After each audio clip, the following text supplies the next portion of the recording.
Na reta final do terceiro ano de mandato, o presidente Jair Bolsonaro mantém o pior nível de avaliação desde o início do governo, segundo pesquisa Datafolha. 53% dos entrevistados avaliam a gestão como ruim ou péssima. Outros 24% acham a administração regular, 22% julgam o governo ótimo ou bom. 1% não respondeu.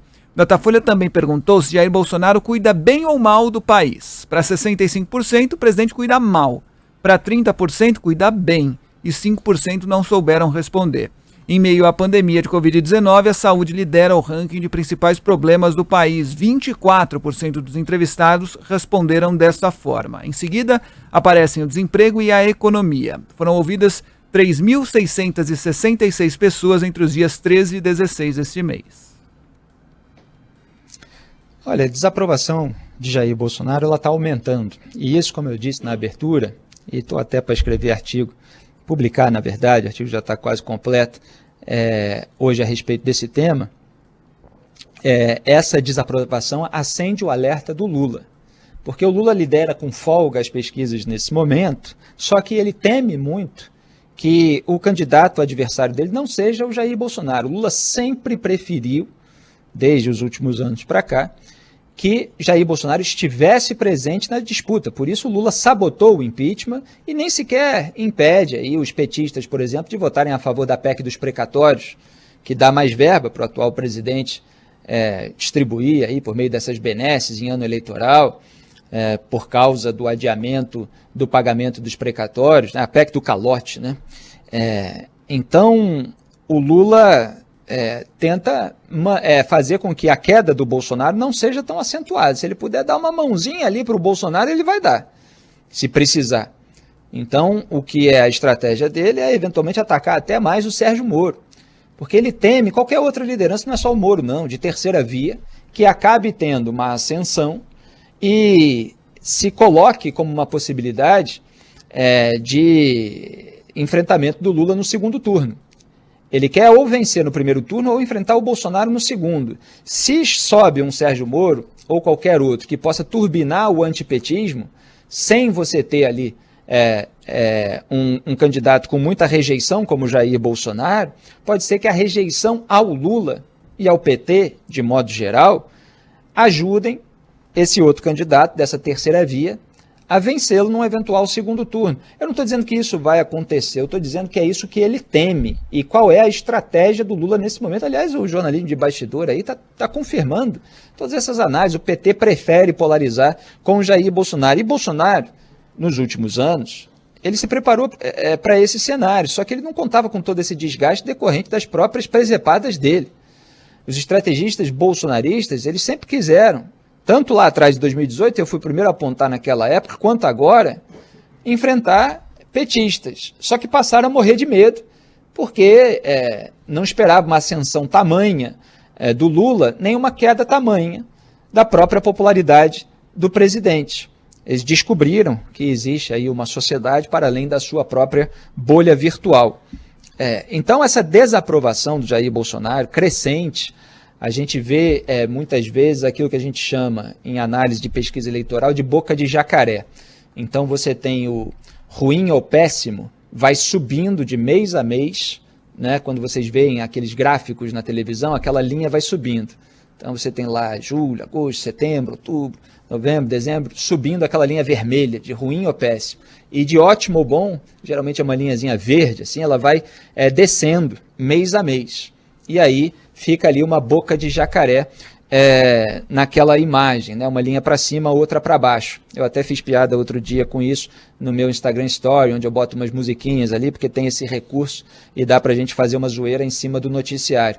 Então isso é muito preocupante para o Jair Bolsonaro, e aí ele busca aquilo que eu estava explicando no começo do programa, fidelizar a base mais reacionária e tentar convencer beneficiários aí e eventuais servidores que possam ter um reajuste salarial, que ele promete mesmo sem ter o dinheiro para gastar muitas vezes, aí o Ministério da Economia diz que não tem e tal, depois ele posa de quem está defendendo pelo menos 1% de aumento.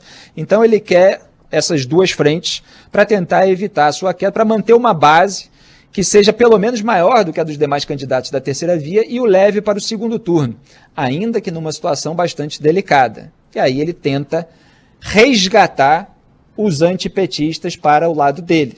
embora muita gente, mesmo sendo antipetista, esteja decidida a não votar no Bolsonaro nunca mais. O sujeito prefere votar nulo.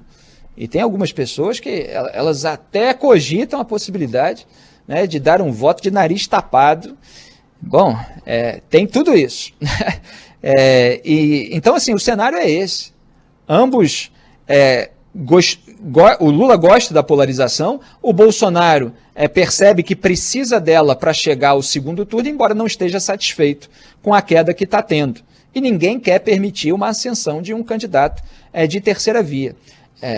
Você tem, muitas vezes, numa corrida eleitoral, os níveis de subida ou de descida. Eu falei já há muito tempo nesse programa que a eleição de 2022, por todas as suas peculiaridades, ela vem depois de uma pandemia, ela tem um presidente e um ex-presidente que tem um recall grande, mas ela vai ter candidatos que ainda serão mais conhecidos, inclusive nas suas argumentações do povo brasileiro, somente no ano eleitoral. Pode ser que as oscilações sejam um pouco mais rápidas a partir de meados do ano que vem.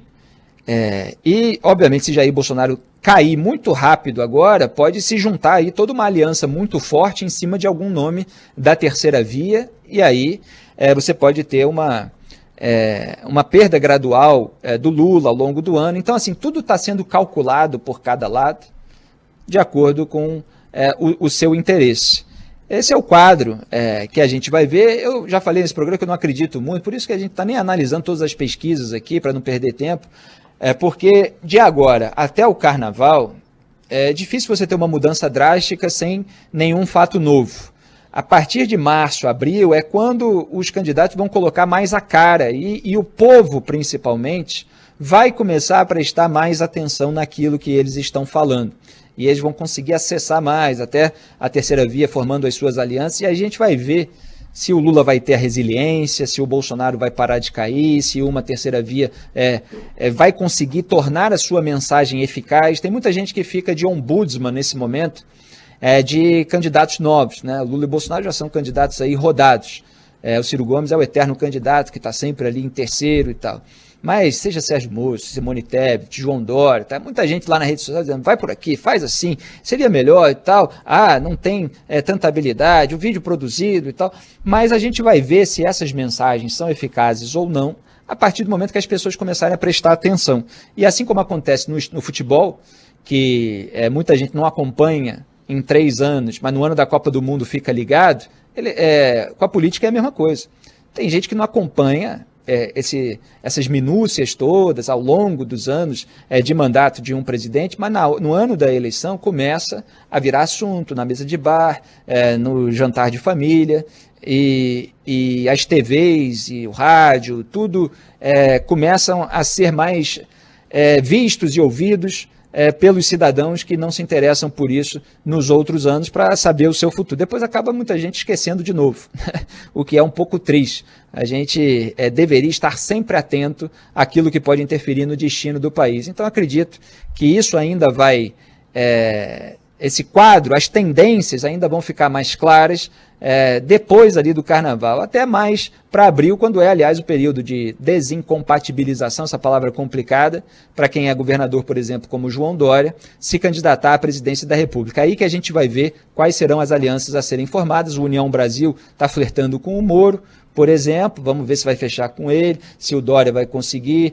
a Simone Tebet, até onde vai o MDB, que MDB é esse? Né? É o MDB do Renan Calheiros? É claro que é o MDB de todo mundo, mas a Simone Tebet ela tem uma atuação um pouco diferenciada desses velhos caciques, às vezes ensaboada, às vezes fica do lado deles, mas hoje o Pedro Simon, por exemplo, deu entrevista à revista Cruzoé e está lá defendendo uma chapa Moro-Tebet, com a Simone Tebet de vice, e defendendo que ela se desloque aí, né, que os velhos caciques do MDB, investigados, essa turma aí da antiga, alguns dos quais acabaram na cadeia, né, Sérgio Cabral, Eduardo Cunha, que eles fiquem mais distantes em relação a isso e defendendo que há uma parte ali a ser aproveitada do MDB, e a Simone Tebet é um grande quadro e tal, e poderia fortalecer, mesmo que seja como cabeça de chapa. Isso vai depender, repito, o que falei muitas vezes nesse programa, da escolha do eleitorado a partir das pesquisas eleitorais. Quem é o candidato da terceira via com maior possibilidade?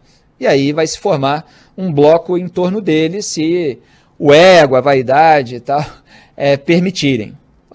Vamos ver também, só para completar, se o Ciro Gomes vai se manter na disputa ou não. Nessa operação, como eu falei aqui no programa, a Polícia Federal empurrou o Ciro para o colo do Lula. Vamos ver se ele vai ficar no colo do Lula ou vai permanecer na disputa, se sair, se vai ser vice, se vai querer ser ministro, se o Alckmin vai ser vice mesmo do Lula. O Lula tenta ocupar o centro, tenta puxar o Alckmin de vice para ter mais pontuação em São Paulo, onde o PT acumulou derrotas nos últimos anos, e tenta acenar para o Ciro, puxar o Ciro para o lado dele, para justamente resgatar os votos dos esquerdistas desiludidos com o PT, que preferem o pré-candidato do PDT.